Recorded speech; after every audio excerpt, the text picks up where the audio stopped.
كل يوم نيجي الدوام ونشيل الشنطه على قلبنا وعلى كتفنا، والشنطه تقيله جدا. انا قررت ان انا افتح الشنطه بتاعت اللابتوب واشوف هي فيها ايه بالظبط. يلا نفتحها مع بعض. نفتح الشنطه مع بعض نشوف شنطه المعلمات يكون فيها ايه بالظبط. دي شنطه اللابتوب مش الشنطه الشخصيه، يعني دي شنطه الشغل.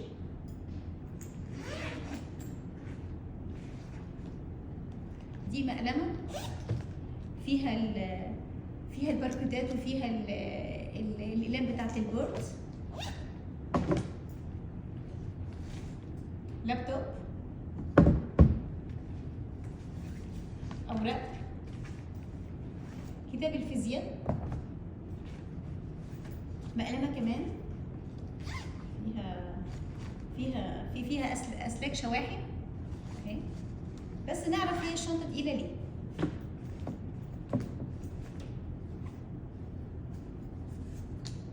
الحمد لله 750 فلس، الحمد لله، هذا فضل من ربي عليا. مفيش كاش دلوقتي، محدش بيمشي بكاش. طيب نبدا. ادويه، هي ادويه بس انا مش عارفه هي بتاعت ايه. ادويه، سامبلوك،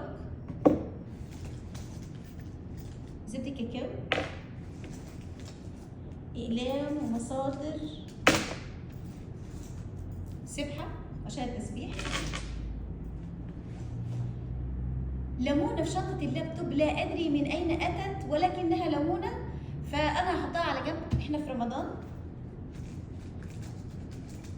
شوكولاتات انا اشيلهم لانهم مالهمش لازمه، انا قررت ان انا اظبط الشنطه. شاحن، هو شاحن، انا مش عارفه هو بتاع ايه بس هو شاحن، انا لقيته في الشنطه.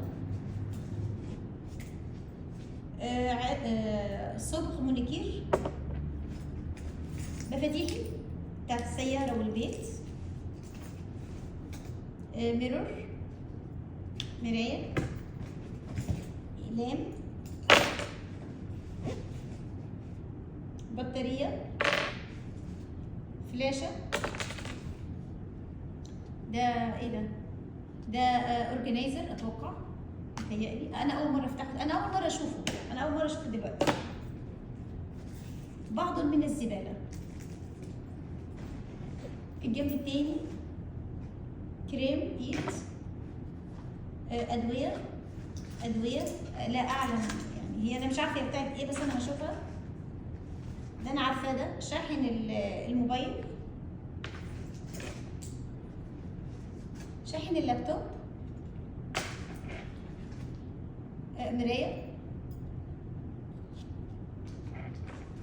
مورينجا، مسك، ادويه،